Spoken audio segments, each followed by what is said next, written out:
सर्व भक्तांना शिवाय नमः. आजच्या व्हिडिओमध्ये आपण अतिशय सुंदर असं भव्य कीर्तन बघणार आहोत. सिद्ध दयाळ बेटमोगरेकर महाराज यांचे भव्य कीर्तन. असेच नवनवीन व्हिडिओसाठी नागेश्वर सुंगा चॅनलला सबस्क्राईब करायला विसरू नका.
हे बघा स्वामी बरोबर आहे.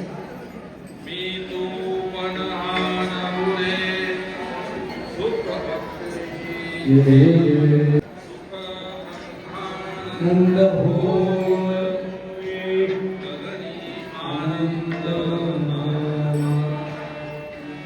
प्रसाद घेता एकाचे स्वामिता नाशोय लक्ष्मण म्हणे जाओ जन्म मृत्यू प्रसाद एकाचे स्वामिता नाश होय खडे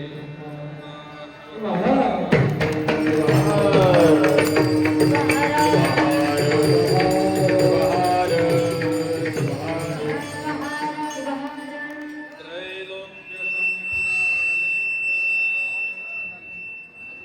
समुल्लेखन भित्तये सच्चिदानंद रूपाय शिवाय ब्रह्मणे नमः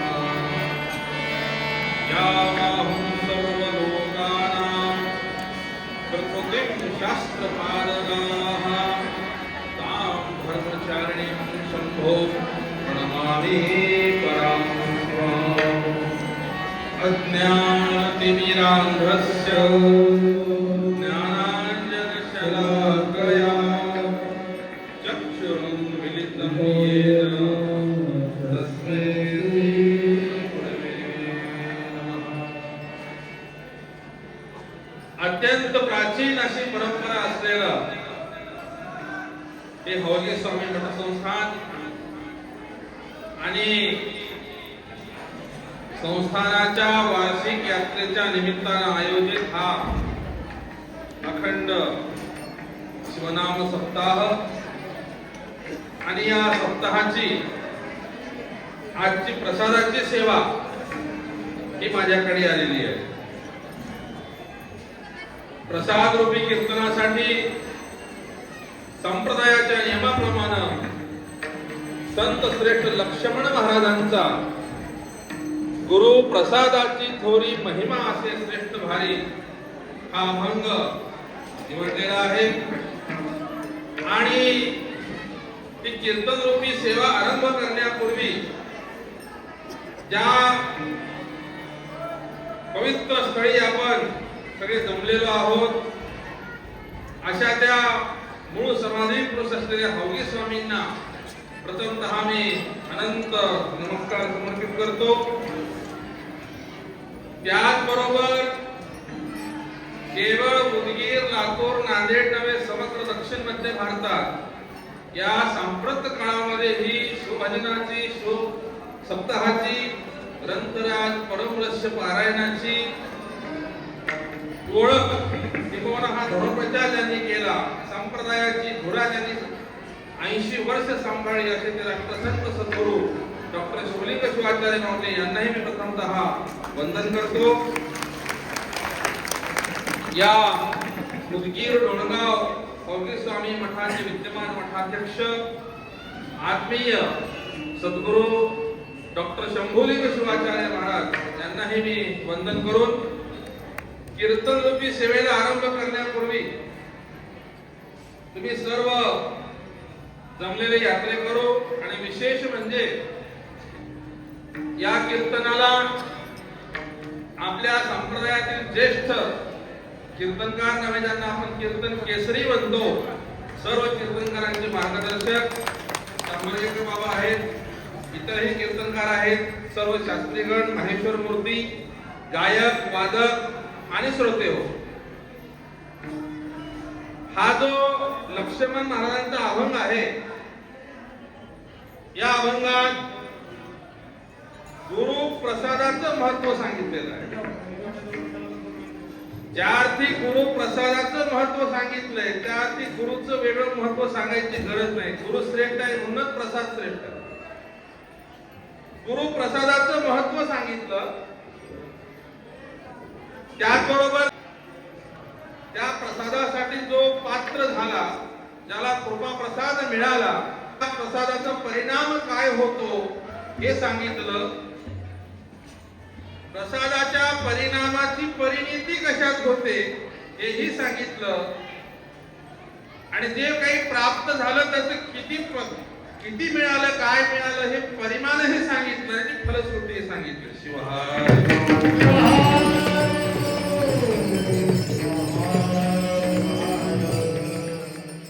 संत श्रेष्ठ लक्ष्मण महाराजांच्या समग्र साहित्याचा सार हा अभंग म्हटलं तर वावग होणार नाही. 5,500 अभंग आहेत लक्ष्मण महाराजांचे. आणि जसं वारकरी संप्रदायामध्ये संत ज्ञानेश्वरांना पाया आणि संत तुकारामांना कळस मानलं जातं, तसं आपल्या संप्रदायामध्ये संत शिरोमणी मन्मथ माऊलींना पाया तर संत श्रेष्ठ लक्ष्मण महाराजांना कळस मानलं जातं. आणि ही कीर्तनाची परंपरा जी साक्षात भृंगीगणापासून चालत आलेली आहे. जो कोणी वीणा धारण करतो तो साक्षात भृंगीगण आहे, व्यक्ती कोण आहे याला महत्व नाही. कीर्तनामध्ये विनेकराचा मान मोठा असतो. विनेकरी म्हणजे कीर्तनाचा रिमोट कंट्रोल, बंद मला की बंद करावं लागते, बरोबर आहे ना? कीर्तनाचं मुख्य विनेकरीच आहे, मेड आहे. आणि त्याचबरोबर कीर्तनाचं हे एक अंग आहे, गायन वादन.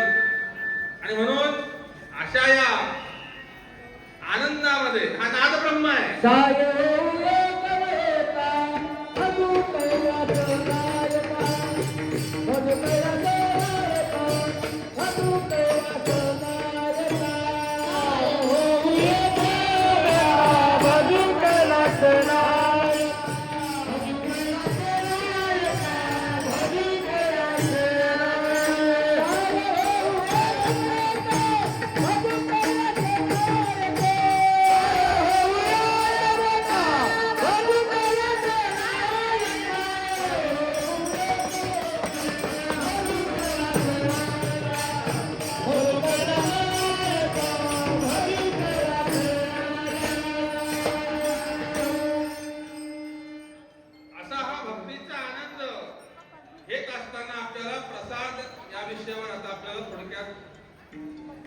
प्रकाश टाकायचा. प्रसाद म्हणजे काय? अष्टावरणातही एक आवरण प्रसाद आहे बघा. अष्टावरणाविषयी मन्मथ माऊलीचा आपण सगळ्याला पाठ आहे. गुरु आणि लिंग जन्माची सेवा वगैरे. प्रसाद 8 आवरणामध्ये गुरुलिंग जंगम हे पूजनीय आवरण आहे. रुद्राक्ष भस्म हे धारणीय आवरण आहे. धारण केल्यानं बाह्यांग शुद्ध होत असतं, धारणीय आवरण आहे. आणि तीर्थ प्रसाद हे सेवनीय आवरण आहे. आणि मंत्र हे मननीय आवरण आहे. मननात तारयति इति मंत्र. हा मंत्राच्या मननानं, स्मरणानं, जपानं तो जपणारा साधक तरतो सांगितलेला आहे. म्हणून या 8 आवरणामध्ये सुद्धा प्रसाद हे एक सेवनीय आवरण आहे. शिवभक्त मंडळी प्रसाद घेत असतात. बघा प्रसादाचं स्वरूप कसं आहे. कीर्तनही प्रसादाचं आहे. हा ज्ञान प्रसाद आहे. ज्याला हे ऐकायची भूक आहे ना त्यांच्यासाठी हा ज्ञान प्रसाद आहे, शब्द प्रसाद आहे. त्याच्यानंतर हे होता होता आमच्या कार्यकर्त्यांनी सांगितलं 1 वाजता महाप्रसाद तयार होणार आहे, तोपर्यंत कीर्तन आपल्याला करायचं आहे. हा कलियुग आहे ना. जठराग्नी प्रदीप्त झाला, इथं जो पात्रात आहे, भांड्यात आहे, तो भांड प्रसाद देवाला अर्पण झाला की महाप्रसाद, शुद्ध सिद्ध प्रसिद्ध असा त्रिविध प्रसाद म्हणजे भोजन प्रसाद तोही लागतो. कलियुग आहे. ज्याच्या मुळे तुम्हाला आनंद मिळतो तो प्रसाद. साधी व्याख्या प्रसादास्तु प्रसन्नता. ज्याला कीर्तनामध्ये आनंद आहे त्यांच्यासाठी हा प्रसाद आहे. जेव्हा किंवा अजून त्याच्या पुढे जाऊन सोपं करून सांगायचं म्हणलं तर समर्पित केलेला तो प्रसाद आहे. आता इथं रांग लागलेली आहे, देवाच्या दर्शनासाठी रांग लागलेली आहे. रांग लागल्यानंतर कोणी सोबत पदार्थ घेऊन आलेला आहे. कोणी पेढे आणला असेल, कोणी मिठाई आणली असेल, कोणी मुरमुरे, कोणी नारळ, साखर. त्या दुकानात खरेदी करत असताना पदार्थवाचक शब्द वापरला जातो. दुकानामध्ये गेल्यानंतर दुकानदाराला नारळ द्या, साखर द्या, पेढा द्या असं म्हटलं जातं. आणि मात्र आनोनित तुरो भावी स्वामीला समर्पित केल्यानंतर ते नारळ, साखर, मुरमुरे काही राहत नाही, तो सगळा प्रसाद होतो. समर्पित केल्यामुळं तो प्रसाद होतो. आणि म्हणून शिवभक्त हे प्रसादी का असतात? इतर शिवभक्तांनी भगवान शंकराला समर्पण अनेक प्रकारे केलं, कोणी मंदिरही बांधली, उपासना केली, परंतु या वीरशैव लिंगायत धर्मसंस्कृतीच्या भक्तांनी आपला देह समर्पित केला, देवालाच अंगावर धारण केलं, म्हणून भक्तीतले वीर म्हणतात, म्हणून वीरशैव म्हणतात बरं का. आणि म्हणून अशा रीतीनं वीरशैवांच्यासाठी प्रसाद हा अत्यंत महत्वाचा आहे. उदरभरण नव्हे जाणीजे यत्न करणं. आम्ही पोट भरत नाही, प्रसाद घेतो. मग प्रसाद कमी अधिक तिखट गोड असं म्हणायचं नसतं, प्रसाद प्रसादच असतो. आणि म्हणून प्रसादाचं स्वरूप सांगत असताना या संत श्रेष्ठ लक्ष्मण महाराजांच्या अभंगात गुरु प्रसादाचं महत्व, त्या गुरु प्रसादाचा परिणाम काय होतो बघा. मानवी जीवनामध्ये या माणसाला गुरु लागतात, गुरुशिवाय पर्याय नाही. नवे नवे गुरु सुरू कुठून होतात? अगदी रांगतानापासून. तुम्ही लहानपणी रांगत रांगत जर एखादा नको तो मातीचा खडा तोंडात टाकला तर आई लगेच काढून घेते, हे खायची वस्तू नाही, ते काढून घेते आणि दूध भात भरवते. इथून गुरु सुरू होतात, नाही की नाही? शेवटी समाधी ठेवत असताना सुद्धा असं ठेवा तसं ठेवा सांगावं लागते. समाधीत ठेवत असताना सुद्धा असं करा तसं करा असं करा असतात नाही गुरु. गुरु तर अनेक असतात, परंतु म्हणजे सांगायचं तात्पर्य हे, हा मनुष्य प्राणी कितीही बुद्धिमान असला त्याला एक मार्गदर्शक लागतो, पावलोपावली लागतो, वारंवार लागतो. म्हणून गुरुची व्यवस्था आहे. मग आता गुरु प्रापंचिक जीवनातले गुरु अनेक असतात, पण अध्यात्मातले गुरु किंबहुना एक प्रापंचिक जीवन आणि एक आध्यात्मिक जीवन. म्हणून आमच्या धर्मसंस्कृतीमध्ये माणसाचा जन्म 2 वेळा सांगितला. परवर्षात तुम्हाला एक गुरु करजात होणे असा एक शब्द तुम्हाला वारंवार वाचण्यात आला असत. गुरु करजात कर म्हणजे हात, हातातून जन्मणे. आता तुम्ही म्हणता हातातून कसा का म्हणून जन्मतो? आजकाल लोक काही तर्क लावतात, आहे की नाही? काही तर्क लावतात. मी आता मला कोण आले, महाराज कुठपर्यंत आले? मी म्हटलं समजा जवळपडत्या बस स्टँडवर आलो. जवळपडत्या बस स्टँडवर आलो याचा अर्थ मी बस स्टँडच्या इमारतीच्या स्लॅबवर जाऊन थांबणं आवश्यक नाही. शब्दशः आमचा होऊ शकतो.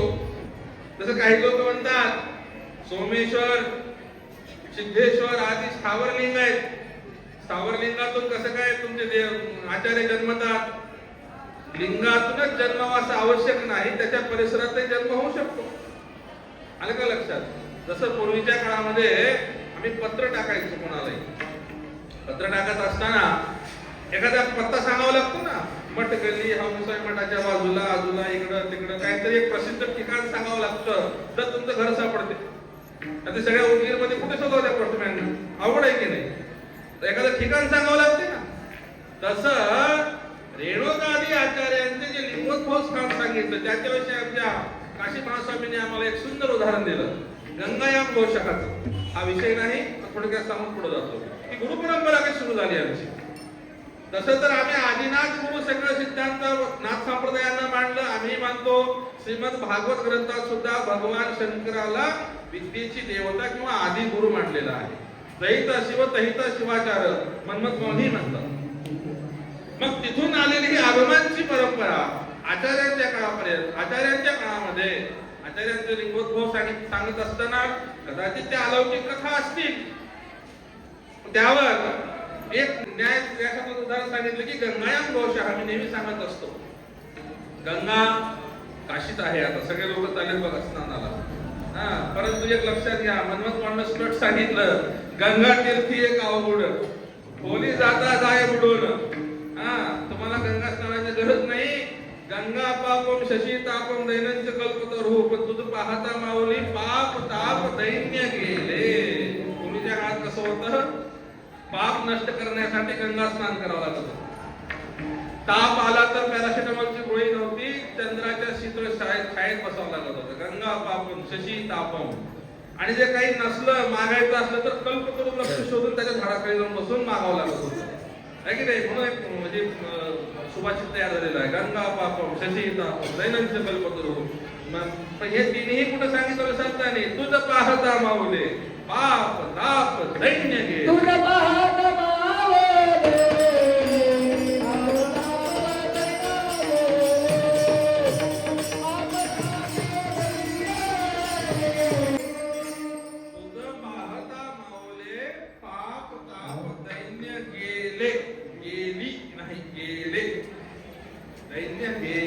दैना गेली काही जण म्हणतात. दैन्य गेले असो.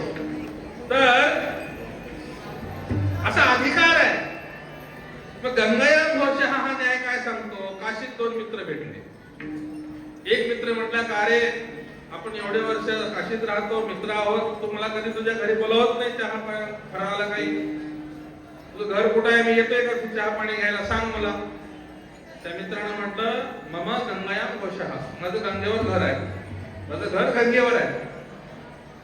गंगेवर घर आहे म्हटल्यानंतर त्यांना म्हटलं तुला मला चहा पाजवायचा काही अंदाज दिसत नाही. गंगा म्हणजे नदी आहे, नदीवर कसं काय घर राहील? तू खोटं सांगतो, तुला मला चहा पाजवायचा काही विचार दिसत नाही. त्यावर त्यानं म्हटलं अरे बाबा, गंगेवर याचा अर्थ पाण्यावर राहावं असं काही आवश्यक नाही.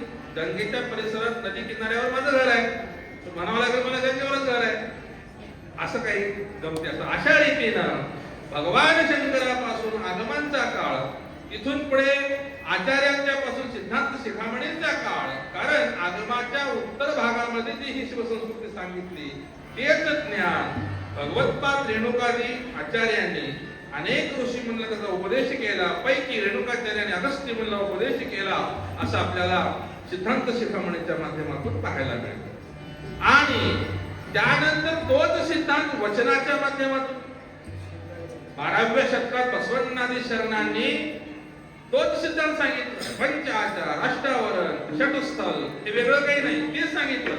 भाषा बदलली फक्त. नंतर 13व्या-14व्या शतकानंतर आपल्या महाराष्ट्रातून कन्नड कमी होत गेली, मराठी रूढ झाली, मराठी भाषा आली.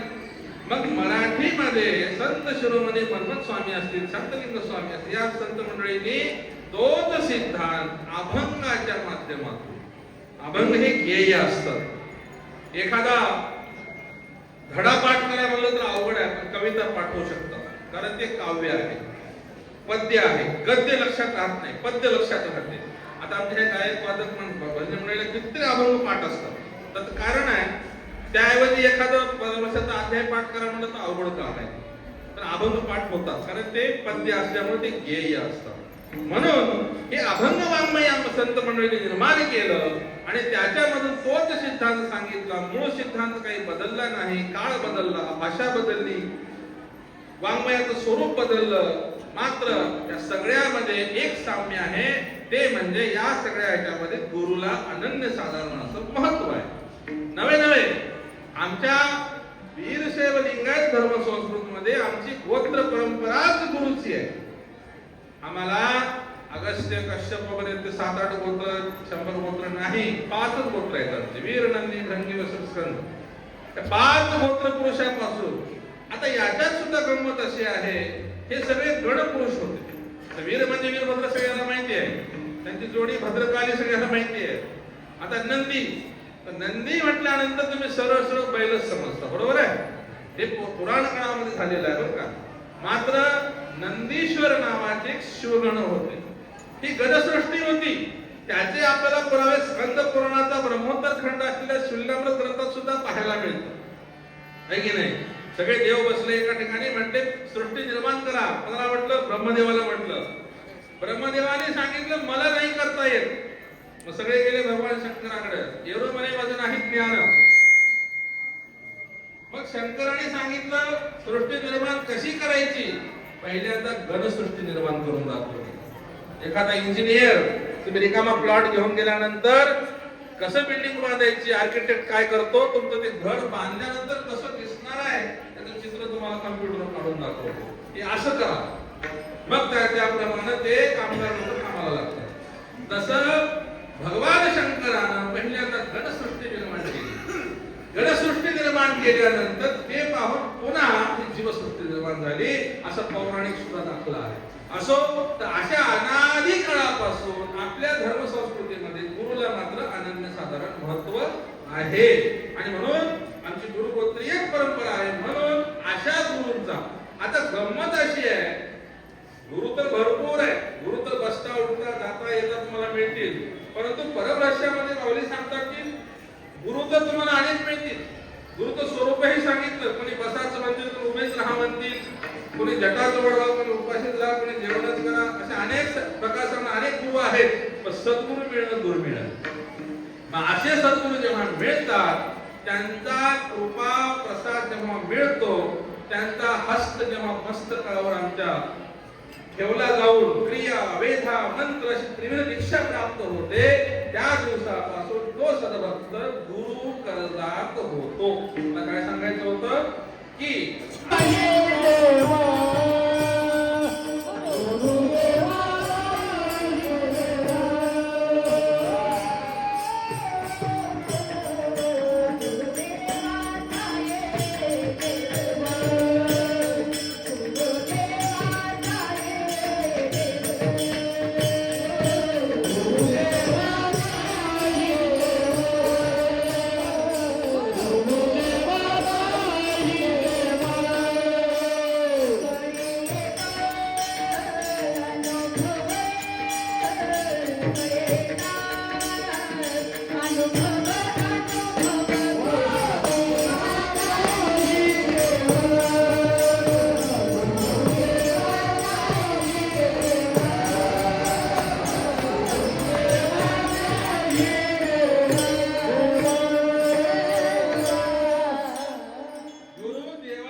म्हणण्यात काही अर्थ नाही, चिमूटभर तोंडात टाकल्याशिवाय कळत नसते.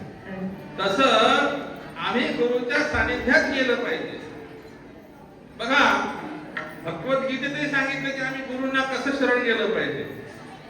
गुरुला आम्ही नमस्कार केला पाहिजे, म्हणजे नम्र झालं पाहिजे. गुरुंना आम्ही प्रश्न विचारले पाहिजे. कोणते? आधुनिक प्रश्न नाही, मुलांना आता मुली मिळत नाही, हे मिळत नाही, ते होत नाही, नोकरी लागत नाही, बरकत येत नाही, हेच प्रश्न असतात सगळ्यांचे. बरं का, हे तर झाले प्रपंचाचे प्रश्न.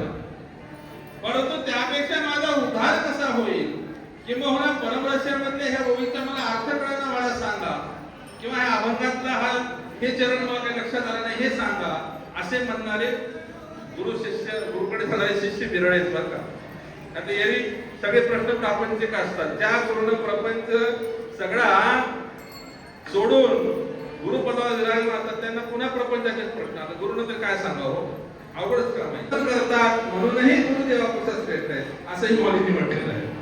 म्हणून सांगायचं तात्पर्य हे प्रापंचिक जीवन आणि आध्यात्मिक जीवन अशा रीतीनं प्रपंचामध्ये अनेक गुरु असतात. ज्या दिवशी आम्हाला एखाद्या सद्गुरूंचा कृपा प्रसाद मिळतो, त्यांचा सिद्ध हस्त आमच्या मस्तकावर ठेवला जातो, त्या दिवशीपासून आमचं आध्यात्मिक जीवन सुरू होतं. म्हणून तशा साधकाला गुरु कर्जात झाला असं म्हटलं जातं, म्हणजे हातातून जन्म झाला गुरुच्या. म्हणून जन्म दोन वेळा सांगितलं, एकदा आईच्या उदरातून, एकदा गुरुच्या हातातून. एक प्रापंचिक जीवन, एक आध्यात्मिक जीवन. अशा रीतीनं मग आम्ही गुरुकडे जेव्हा जातो तेव्हा नम्र होऊन गेलं पाहिजे. आपल्या संतांनी सुद्धा नम्र झाला सर्वभूती, नम्र झाला सर्वभूती, नम्र झाला सर्वभूती,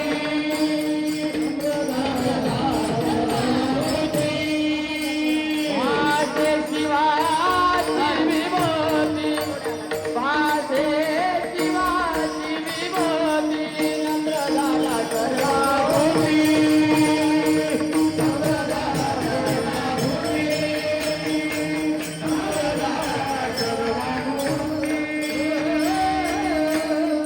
नम्र झाला सर्वभूती, भासे शिवाची विभूती. आणि अंगी नम्रता बाळगली पाहिजे. आणि आमच्या पंच आचारामध्ये प्रत्येक आचार हा एक आचार आहे. पंच आचारामध्ये नम्रता सांगणारा एक प्रत्येक आचार आहे. ते ग्रंथ कधी सांगण्याचा विषय नाही. तर अशा रीतीनं जेव्हा आम्ही सद्गुरूंना शरण जाऊ, शरण गेलं पाहिजे, नम्र झालं पाहिजे. म्हणून आमच्या लक्ष्मण आदी संतांनी सुद्धा सांगितलं, आम्हा सुपदेशे संतांची पायी म्हटलं. आमचं लक्ष गुरुच्या संतांच्या पायाकडे असलं पाहिजे. त्यांना म्हणता असतं संतांची मुखी कडी नाही, संतांची पायी. पायी का म्हटलं तर शिष्यानं भक्तानं नेहमी नम्र होऊन गेलं पाहिजे. कारण जर तुमच्या एखादा जुन्या काळामध्ये काय असायचं, वाड्यामध्ये घरोघर गल्लीमध्ये आड असायची, विहीर असायची, त्याच्यात पाणी काढायला एक पोवरा असायचा. तो पोवरा तिरका झाला तरच पाणी येणार आहे, लक्षात ठेवा. किंवा नदीत तुम्हाला पाणी घ्यायचं तर जे काही घागर आहे ना ते झुकवावी लागते, तिरकी करावी लागते. सरळ उडवतो म्हणून पाणी मध्ये आत येत नाही. जेवढं झुकवताल तेवढं पाणी आधीच मध्ये येतं. ऐक नाही, प्रॅक्टिकल उदाहरण. तसं आम्ही गुरुंकडे नम्र झालो पाहिजे, नम्र भावाने गेलो पाहिजे, समर्पित भावाने गेलो पाहिजे, समर्पण केलं पाहिजे, तेव्हा प्रसाद मिळतो. शिवाय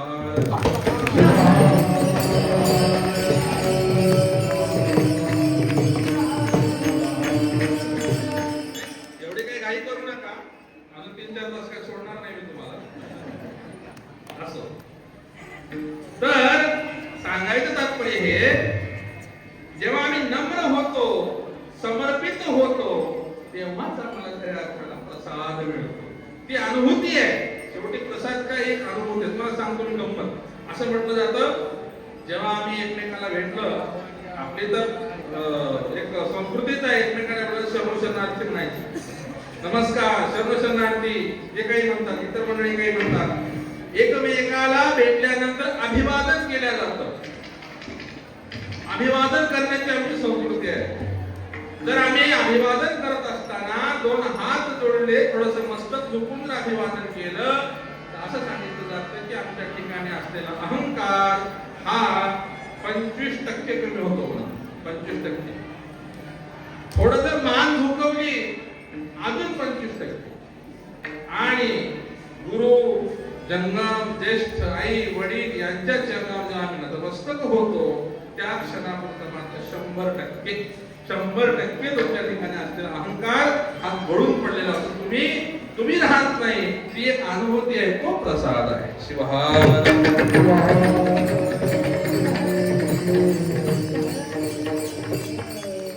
म्हणून गुरुचा प्रसाद, या प्रसाद एका पदार्थाला लक्ष्मण महाराज किती 4 विशेषण लावतात.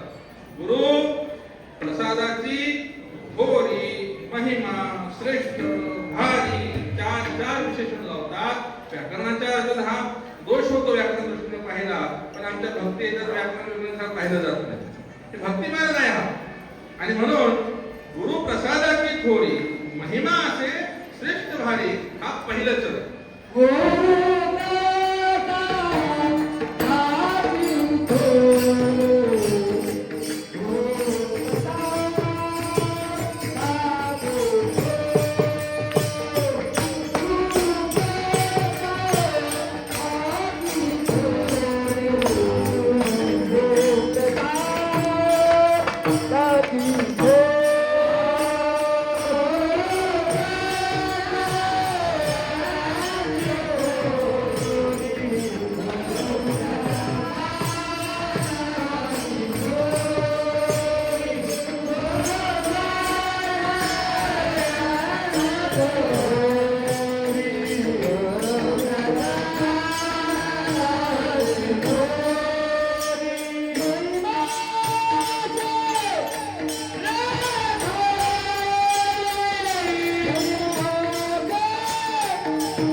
भाषेनं वाणीनं वर्णू शकत नाही.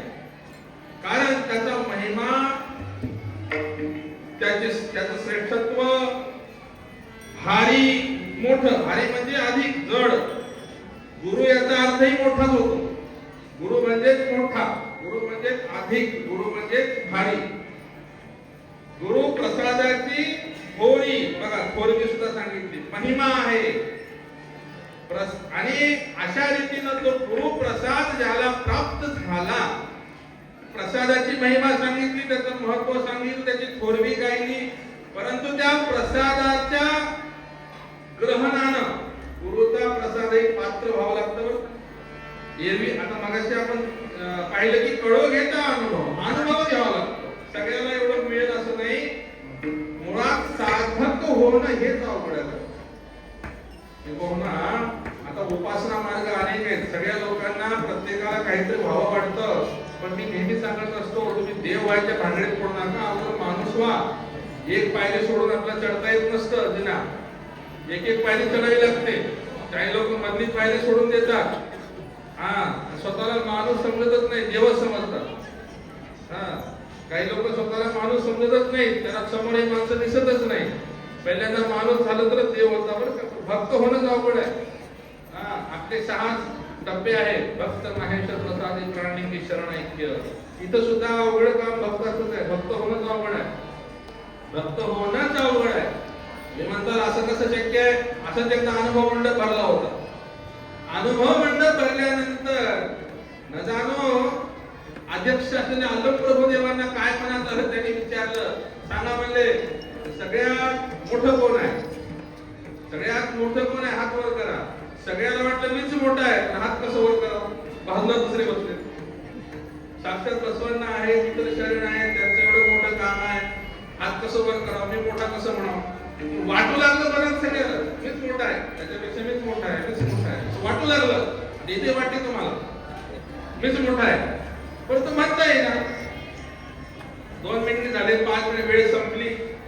मग अल्लम प्रभूंना उलटा प्रश्न विचारला. ठीक आहे म्हणजे आता एकदम मोठे कोणी नाही ना, सगळे छोटे. म्हणजे तर छोटे कोण आहे सांगा, लहान कोण आहे? महान नाही तर लहान सांगा. हे तर पाहिजे ना. पण कोणी नाही म्हणजे कसं झालं? पण लहान कोण आहे म्हटल्यानंतर तरीही कोणी हात वर करेना. का मी काय कमी आहे का? आमचं मी परागला नंबर टाकला, मी काय कमी आहे का? तेव्हा बसवण्णा उभा राहिला, म्हणजे मी लहान आहे. सगळ्याला अक्षर बसवण्णा. त्या अनुभव मंडपाचे करते धरते चालुक्याचे प्रधानमंत्री आणि ते महामंत्री म्हणतात मी लहान आहे. त्यांनी म्हटलं असं कसं शक्य आहे? तुम्ही लहान आहात तर हे कोण आहे? हे सगळे महान आहेत. कारण शिवभक्तापेक्षा कोणी मोठा नाही. तुम्ही सगळे साक्षात शिवस्वरूप आहात, तुमच्यापेक्षा कोणी मोठा नाही. महादेव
भक्ती भंडारी म्हणतो. तो भ्रष्टाचार आहे, तरी भ्रष्टाचार शिकवला. म्हणून भक्त होणंच अवघड आहे. बघा आणि एकदा भक्त झाला रे झाला की मग पुढचं काही अवघड काम एकदा नीट पास झाले की MBBS सहज निघून जातात पण नीटच फार अवघड आहे की नाही असो अशा रीतीने जेव्हा आम्ही एखाद्या सद्गुरूंच्या कृपेला पात्र होतो कारण गुरु प्रसाद एवढा सोपा नाही त्याची अनुभूती घेणं एवढं सोपं नाही जसं वाघिणीचं दूध कोण्याही पात्रात राहत नाही त्याला सोन्याचीच वाटी लागते सोन्याचंच पात्र लागतं तुम्ही स्टीलचा ग्लास घेऊन गेला तर जमणार नाही तसं तर एक गंमत सांगतो एक पेशंट होता आजारी पडला सगळे डॉक्टर झाले उदगीरचे झाले लातूरचे झाले नांदेडचे झाले सगळे डॉक्टर झाले आजार काही कमी होईना एका पेशंटकडे गेला एका वैद्याकडे गेला वैद्य होता हुशार त्यानं म्हटला तुझा आजार मी 3 दिवसात कमी करतो फक्त एकच अट आहे माझ्याकडे औषध खूप चांगलं आहे स्वस्त आहे तो पैसे घेणार नाही कदाचित परंतु तो काय कर हे औषध आहे ना ते असं पिता येत नाही त्याला दूध लागतं म्हणून आमच्याकडे दूध भरपूर आहे गाईचं आहे म्हशीचं आहे शेळीचं आहे मेंढीचं आहे राजस्थानामध्ये उंटाचं आहे तरी सांगितले कोणतंच जमणार कोणतं लागते वाघिणीचं दूध लागतं एक वाटीवर दूध आण मी औषध टाकून देतो तुझा आजार गेलाच समज समजा त्याचा ऐकून जर हा गेला एखाद्या वाघिणीकडे दूध घ्यायला तर ते पेशंटही तिकडच आणि आजारही तिकडच शिवहार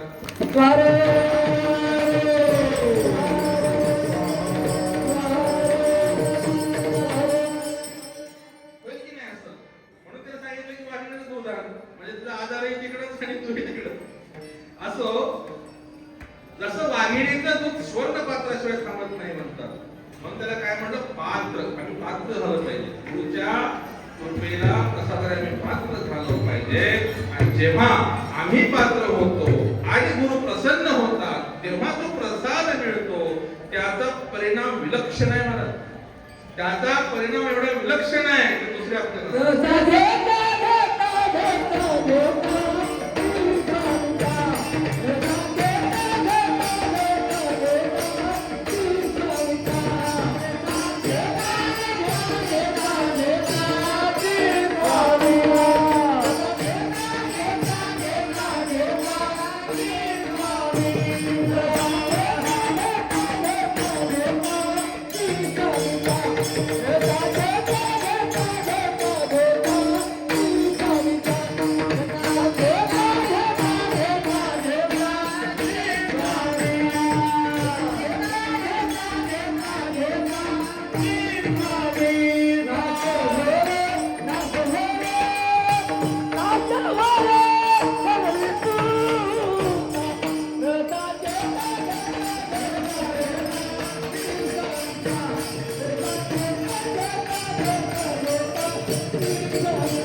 लक्ष्मण महाराजांनी अभंगाच्या दुसऱ्या चरणात सांगितलं की अशा पात्र शिष्याला जेव्हा सद्गुरूची कृपा होते प्रसादाची प्राप्ती होते त्या प्रसादाचा परिणाम असा होतो प्रसाद घेताची इथं ची शब्द वापरला म्हणजे घेतल्याबरोबर विलंब नाही करत घेतल्यानंतर उद्या परवा नाही, घेताची घेतल्याबरोबर अगदी तातडी प्रसाद घेताची स्वामीचा नाश होय षडरी तुमचा. नाशच होय बरं का, कमी होय नाही. कमी झालं तर पुन्हा उपाय शक्यता आहे की नाही. नाश होय षडरी तुमचा. काम क्रोध मोद, काम क्रोध लोभ मोह अहंकार, हे 6 ऋतू म्हणले गेले. ऋतू म्हणजे शत्रू वैरी जे अंतःकरणात असतात. आता जर आमचं इथं बघा परत आपण हे अभंगाचं हे जे दुसरं चरण आहे फार महत्वाचं आहे. याच्यात सगळं सार दडलेलं आहे. काम क्रोधादी अंतःकरण क्लेश शत्रू बाहेर गेल्याशिवाय म्हणण्यापेक्षा आमच्या अंतःकरणातून काम क्रोधादी षडरिपू नष्ट झाल्याशिवाय आम्हाला प्रसादाची प्राप्ती होऊ शकत नाही. आणि प्रसादाची प्राप्ती झाल्यानंतर काम क्रोधादी शत्रू तिथं राहू शकत नाही. अंधार कितीही असू द्या, तुम्ही एक जर माचीसची काडी जरी लावली तर अंधाराला चिरण्याची शक्ती त्यामध्ये आहे. तसं प्रसाद घेताची स्वामीचा नाश होय षडरिपूचा. तर षडरिपू मध्ये काम हा पहिला म्हटलाय. काम म्हणजे इच्छा. कामाविषयी मनमत मौलींनी अभंगात ते सांगितलं, परमर्शात ते सांगितलेलं आहे. काम हे नाडवे जनाला अंतर पडे परमात्माला म्हणतात. काम कैसे आहे सरे मनमत म्हणे नाम स्मरे. तिथं सुद्धा नाम रूपी प्रसाद अपेक्षित आहे. आणि म्हणून कारण नाम हाही प्रसाद आहे. दयाचे नाम दयाचे प्रसाद. सुपडा म्हणून दयाचे नाम दयाचे प्रसाद. मग नाम हा सुद्धा प्रसाद आहे. नाम हा सुद्धा प्रसाद आहे. म्हणून काम कैसे आणि सरे मनमत म्हणे नाम स्मरे. तर काम म्हणजे इच्छा. आता तुम्ही जर उदाहरणार्थ धरून इच्छा धरून बसलात की 11 वाजता कीर्तन सुरू होईल, 12 वाजता संपून जाईल, 1 वाजता प्रसाद घेता येते, 1:30 वाजता आपल्या गावाला रवाना, इच्छा करून बसला. परंतु झाली अशी गंमत, असे सुंदर गायक वादक प्रमाण म्हणायला सापडले, चांगलं नादब्रह्म रंगला, ऐकायला बाबा सारखे गुरुजी सारखे लोक बसले आणि आम्हाला वाटलं की चलू द्या 4 वाजेपर्यंत. कसं होईल हो? हो द्या 4 वाजेपर्यंत म्हटलं तर मग काय होईल? तुम्ही जी इच्छा धरून बसलात ना, तुमची इच्छा भंग होईल. आणि कामाचा एक गुणधर्म आहे. म्हणून माऊलींनी म्हटलं कामाचा तो पुत्र क्रोध म्हणे. काम पूर्ण नाही झालं की राग आपोआप उत्पन्न होतो. मग वाटतं पहिलं 2दा आले होते मला कीर्तन सांगायला, याही वर्षी पण बोलवलं असेल बरं. तिसरं कीर्तन आहे माझे प्रसादाचं. असो नंतर मग काय होते, इच्छा पूर्ण झाली नाही की आपोआपच राग येतो, क्रोध उत्पन्न होतो. वैशिष्ट्यच आहे त्या कामाचं. कामाचा पुत्र क्रोध आहे. लोभ दंभ अहंकार. अहंकार सगळ्याचा बाप आहे. एकला अहंकार त्यागीला त्यागीले सर्व ही माऊली सांगतात. सगळ्याचा बाप अहंकार आहे. अहंकार जर त्यागला किंबहुना अहंकार त्यागणं सुद्धा एवढं सोपं नाही. त्याला सुद्धा दुर्लभ कृपा प्रसाद लागतो. तर अनेक प्रमाण देता येतील. वेळेअभावी आपण थोडक्यात त्याच्यावर विचार करूया. अहंकार बघा शास्त्रामध्ये त्रिमल सांगितलेले आहे. जीवात्म्याला त्रिमल आहे. आणि भगवान शिव कसा आहे? तो अमलम आहे. तो मलविरहित आहे. आम्ही मल सहित. आमच्याकडे त्रिमल आहे. आणवमल, मायामल, कार्मिक मल. या मला 3 मलाने आम्ही बद्ध आहोत. म्हणून जरी आम्ही शिवस्वरूप असलो तरी ती जीव दशेला कारणीभूत आलो. त्यामध्ये त्यासाठी त्रिमल सुद्धा कारणीभूत आहे. त्रिमल सांगितले. आणवमल अहंकारापासून आणवमलाची उत्पत्ती आहे. मोह मायापासून मायामलाची उत्पत्ती आहे. आणि याच्यासाठी मी म्हणजे अहंकार. अहंकार आला आणवमलाची उत्पत्ती आहे. मी म्हटलं की माझं आलंच आलं. पहिल्यांदा माझं कुठं सुरू होते? या शरीराच्या प्रपंचापासून सुरू होते. मी आणि माझं डोळे, माझे हात, माझे डोळे, माझे पाय वगैरे वगैरे इथून सुरुवात होतो प्रपंचाचा. मी म्हटलं की माझं आलं म्हणजे मायामलाची उत्पत्ती आहे. त्याच्यानंतर मी आणि माझं याच्यासाठी हा जीवात्मा काही बरे वाईट कर्म करतो, कर्माला प्रवृत्त होतो. तिथून कार्मिक मुलाची उत्पत्ती होते. अशी त्रिविध मलाची उत्पत्ती या अहंकार आणि माया आधीपासून होत असते. याचं सुद्धा निरसन करण्यासाठी क्रिया, वेधा, मंत्र, त्रिविध दीक्षा. बघा आजारे सांगितलं, उपाय सांगितलं लगेच.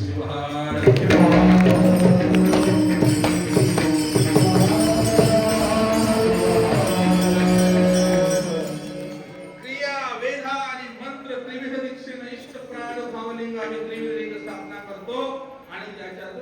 हा जीवात्म्यातून मुक्त होतो, तो मलविरहित होतो. म्हणून शिवभक्ताला दीक्षा प्राप्त झाल्यानंतर जो कोणी शिवभक्त आहे त्याला मरणोपरांत आम्ही समाधी करतो, त्याला जाळत नाही, दाहक्रिया करत नाही.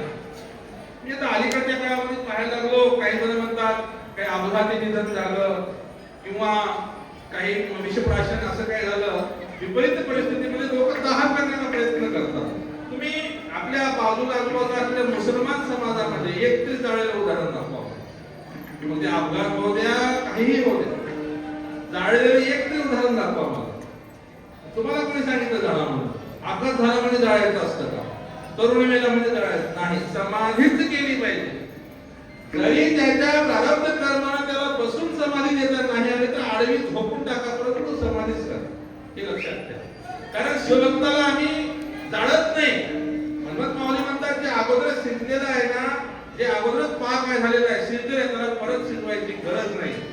जे एकदा शिवार्थीने दग्ध झालं, क्रिया वेधा दीक्षण जे दग्ध झालेलं आहे त्याला परत जळायची गरज नाही. किंबहुना बसून त्या भाषेत सांगायचं झालं की हात पाय म्हणजे मंदिराचे खांब आहे, मस्तक म्हणजे शिखर आहे आणि आमचं अंतःकरण मंदिराचा गाभारा आहे. इथं इष्ट प्राण भाव रूपी लिंग विराजमान आहे. म्हणून आम्हाला हे शरीर रूपी मंदिर आम्हाला मोडता जाळता येत नाही, त्याला समाधीच करावी लागते. किंवा आमचा शिवभक्त वारला मेला अशी आमची धारणा नाही, तर फक्त आपली अवस्था बदलली, तिथून आला तो शिवैक्य झाला, लिंग ऐक्य झाला, आम्ही असं मानतो. म्हणून समाधी केली पाहिजे, त्याचा विषय नाही.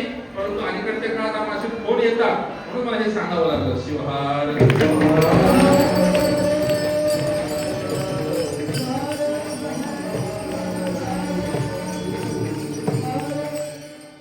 म्हणून काम क्रोधादी षडरिपू नष्ट होण्याची शक्ती सुद्धा तो प्रसादातच आहे. म्हणून प्रसाद घेता की स्वामीचा नाश होय षडरिपूचा. ही किमया, हा परिणाम केवळ प्रसादामुळे होऊ शकतो. बघा, आपल्याला बाह्यांत स्वच्छ करायला अनेक माध्यम आहेत. भरपूर आता पाणी उपलब्ध झाले, साबणा, शॅम्पू, सोडे, हे ते अनेक प्रकारचे अपमार्जक, अंग धुवायला असेल, कपडे धुवायला असेल, वेगळे वेगळे तुम्हाला अनेक विज्ञापन पाहायला मिळतं. भरपूर साधनं निर्माण झाली बाह्यांत स्वच्छ करायला, परंतु अंतरंग स्वच्छ करायला, आतला मळ घालवायला दुसरा कोणताच मार्ग नाही. तो केवळ तो ही साबण, तो उपाय इथं आहे.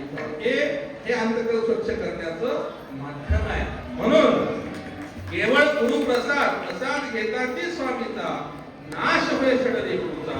मग आमच्या अंतःकरणामध्ये असलेल्या काम क्रोधादी षडरिपूंना दूर सारलो, हे जर दूर गेले तर त्याची परिणिती कशात होते? मला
अभंगाच्या तिसऱ्या चरणामध्ये संत श्रेष्ठ लक्ष्मण महाराज गुरु प्रसादाच्या प्राप्तीनंतर त्याचा आपण परिणाम पाहिला दुसऱ्या चरणात की आमच्या अंतःकरणात असलेले काम क्रोधाचे षडरिपू नष्ट होतात, आमचं अंतःकरण स्वच्छ होतं.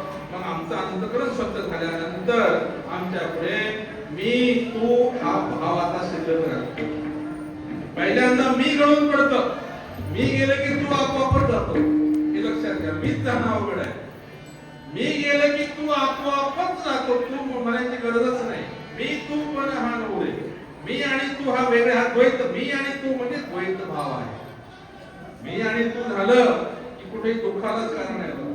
मग ते प्रपंचात असो, घरात असो, प्रपंचात असो, गल्लीत असो, गावात असो, राजकारणात असो, शेतात असो, घरात असो किंवा परमार्थात असो, मी आणि तू द्वैत झालं की ते दुःखाला कारण आहे. घरामध्ये सगळे जर मी आणि तू एकच या भावानं राहिले तर प्रगती होते महाराज. आणि जर घरामध्ये सुद्धा मी आणि तू झालं की लगेच पंचकमिटी बसायला वेळ लागला. कधी कधी पंचकमिटीवरही भागत नाही, वकिलापर्यंत जावं लागतं. वकिलावरही भागत नाही, अनेक तरी टप्पे करत हायकोर्टापर्यंत जावं लागतं. आलं का लक्षात? सगळ्याला कळालं. म्हणून मी तू होऊन द्यायचं नाही ना. कशाला? मी आणि तू, मी कळालं की तू आपोआप कळतो. म्हणून मी आणि तू मग तुझं प्रपंचात राहू द्या की परमार्थात राहू द्या. परमार्थामध्ये कसं आहे? मी आणि तू म्हणजे काय? मी जीव आहे आणि तो म्हणजे परमात्मा शिव, तो म्हणजे वेगळा आहे. परंतु तो आणि मी एकच आहे ही धारणा ज्या दिवशी होते त्या दिवशी शिवोहम ही स्थिती प्राप्त होते महाराज. तोच मी आहे. परमार्थ सुद्धा मी आणि तू हा द्वैत दुःखाला कारण आहे. म्हणून मी तू पण ते उडतच नाही, शिल्लक राहत नाही. आणि जेव्हा मी आणि तू हे जे दुःखाचं कारण आहे याचं निराकरण झाल्यानंतर आपोआपच सुखाची प्राप्ती होते.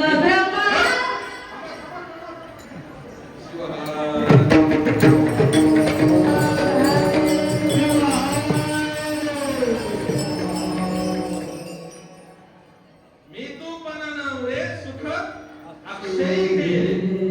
मी आणि तू म्हणजे दुःखाचं निवारण झाल्यानंतर आपोआप जे मिळणारं सुख आहे, सुखाची प्राप्ती होते, ते अक्षय, कधी न क्षय पावणार, म्हणजे कधीही न संपणार सुख प्राप्त होते असे या ठिकाणी म्हणायचं आहे. आणि असं अक्षयी सुखाची अनुभूती जर घ्यायची असेल तर मगाशी म्हटलं प्रसादाचं स्वरूप वेगळं असू शकतं, परंतु सगळ्याचं कारण एकच आहे किंवा परिणाम एकच आहे. तर इथं जर आपल्याला सुखाची अनुभूती घ्यायची असते तर भजन रूपी प्रसाद आपण घेऊया.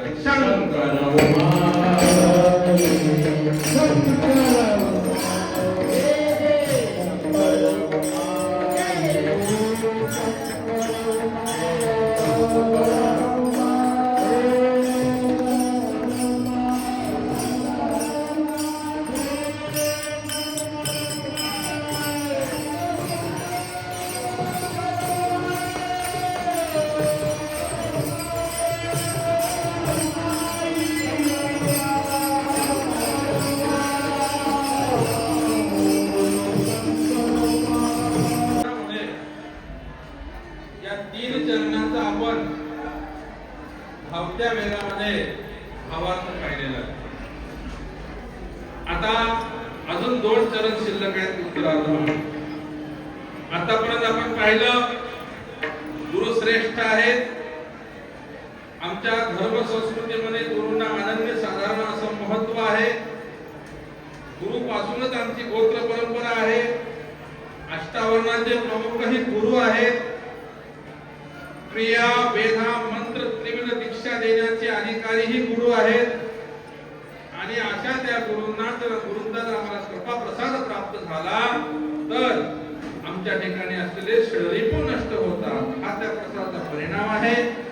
षडरिपू नष्ट झाल्यानंतर त्याची परिणिती मी आणि तू हा आप पर भाव, द्वैत भाव नष्ट होण्यासाठी मदत होते किंवा त्याचं रूपांतर त्याच्यात होते. आणि जेव्हा मी तू भाव हा दुःखाला कारण असलेला हा आप पर भाव नष्ट होतो तेव्हा आपोआपच सुखाची प्राप्ती होते. आणि जे सुख प्राप्त होतं ना ते अक्षयी सुख, कधीही न संपणार. बघा, आम्ही एरवी सुख उपभोगतो, साधनाच्या माध्यमातून, इंद्रियाच्या माध्यमातून या सुखाला मर्यादा आहे. परंतु आमच्या ठिकाणी असलेला द्वैत भाव जे मूळ दुःखाला करण्याचे त्यामुळे जे सुख प्राप्त होतं ते अक्षय सुख आहे, कधी न संपणारं सुख आहे. इकडे आपण पाहिलं होतं. आता याच्या पुढे आपल्याला त्या मिळालेल्या सुखाचं स्वरूप काय, त्याचं परिमाण काय, किती मिळालं, काय मिळालं हे पाहायचं आहे. आता मनाप्रमाणे चौथं चरण. सुख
सुख ब्रह्मांड होय, गगनी आनंद.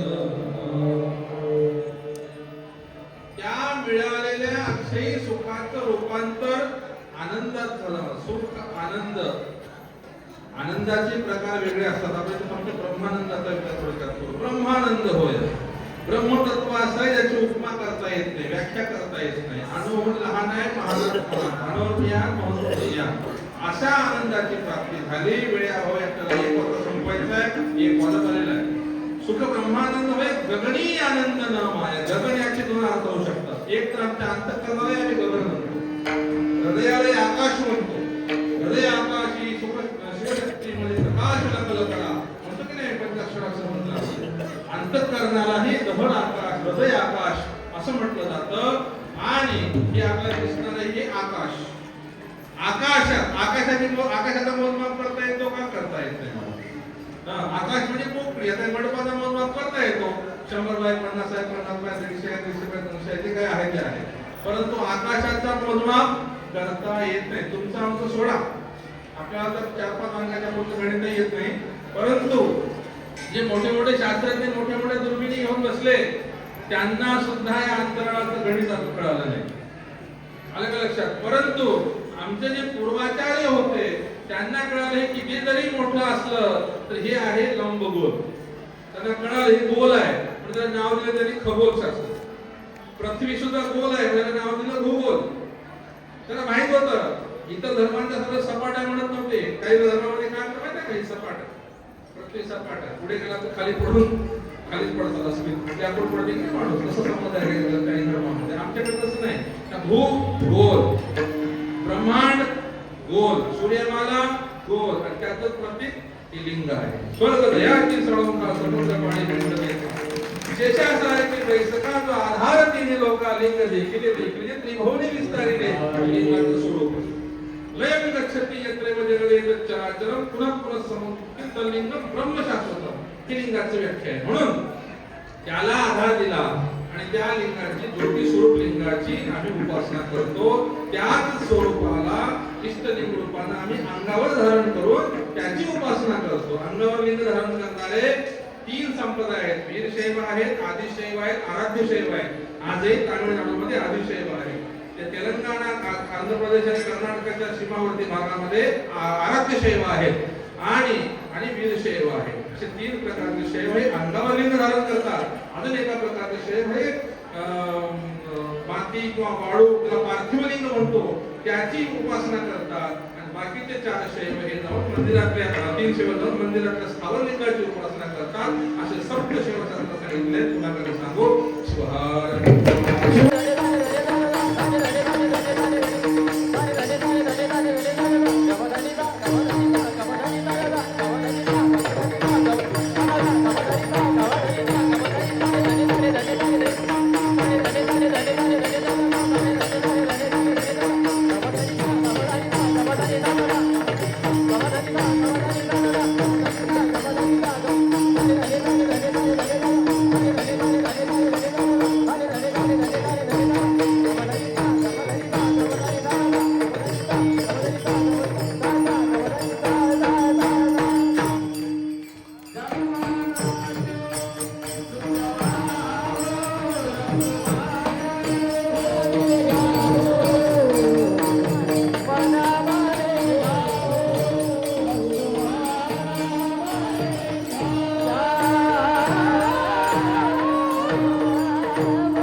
अभंगाच्या शेवटच्या चरणात संत श्रेष्ठ लक्ष्मण महाराज त्या अभंगाची फलश्रुती सांगतात की हे एवढा घटाटोप कशासाठी आहे. जो प्रसाद मला मिळाला तुम्ही सुद्धा घ्या. आणि संतांच्या भाषेमध्ये त्यांच्या बोलण्यामध्ये किती व्यापकता आहे, किती प्रेम आहे, किती आपुलकी आहे. लक्ष्मण म्हणे घ्या हो. बघा किती आग्रह केलाय. घ्या हो. घे रे म्हटलं तर यदि प्रपंच आरे म्हटलं की काय होते. लक्ष्मण म्हणे घ्या हो. व्यापकता आहे, आपुलकी आहे, भक्ती आहे. आणि हे त्यांना जो मिळाला प्रसाद त्याची ही फलश्रुती आहे. प्रसादाला पात्र झाल्याशिवाय अशी भाषा कोणाच्याही तोंडातून येत नाही बरं का. आमचे पतीपूर्वी सांगत होते माणसाची भाषा बोलला की सांगतो. बोलला गेलं तर काही कळत नाही. म्हणजे जर बोलत नसलं ना कळत नाही. बोलला की त्याची विद्वत्ता लगेच कळते. बोललं की समजलं. बोलत नसत तर आवड काम आहे. तसं ही भाषा जी येते किंवा ही एवढा अधिकार जो येतो कृपेशिवाय येत नाही, प्रसाद प्राप्तीशिवाय येत नाही. म्हणून लक्ष्मण म्हणे घ्या हो. नाव हे किती सुंदर आहे. जुन्या काळात ते नाव खूप सुंदर असायचे आहे की नाही.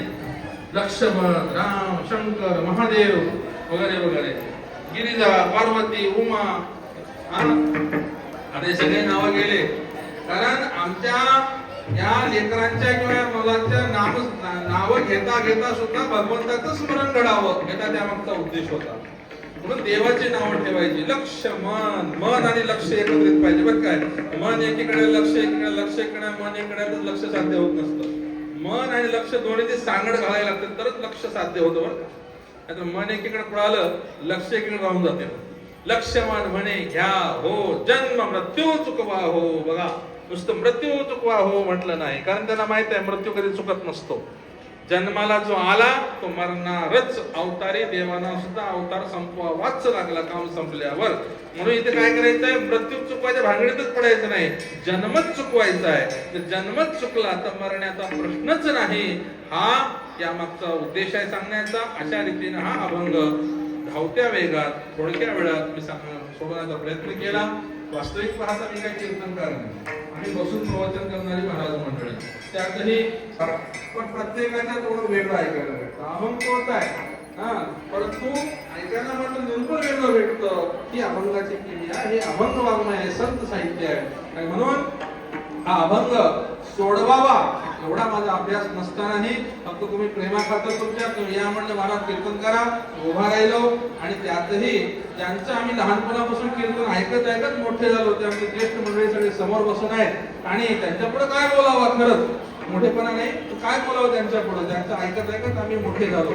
तरीही परमपूज्य आप्पा आम्हाला नेहमी सांगायचे, धर्म संप्रदाय आपल्याला टिकवायचा असेल तर कुठेही कीर्तनाची सुद्धा तारीख टाळायची नाही. कीर्तनाला सप्ताहात प्रवचन असो, कीर्तन असो, नाही म्हणायचंच नाही. म्हणून धर्म प्रचाराचे प्रभावी साधन, निरूपणाचं साधन हे कीर्तन आहे. म्हणून आम्ही इथं उभं राहिलो. असो, अशा रीतीनं हा अभंग मी माझ्या दिलेल्या वेळेत माझ्या अल्पमतीनं माझ्या परीनं सोडण्याचा प्रयत्न केलेला आहे. अभंग सोडला असं मला वाटत नाही. याच्यात जे काही चांगलं वाटलं तर भविष्यामध्ये प्रसार करून स्वीकारा. जर काही गोष्ट असतील तर मी मागे आहे. असं एवढं सांगून तुम्हाला सर्वांचा अमिट चिंतन करून झालेली ही सेवा समाधी राज्य भगवती स्वामीजींच्या चरणी समर्पित करतो आणि माझ्या कीर्तन लोकी सेवेला विराम देतो.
Yeah.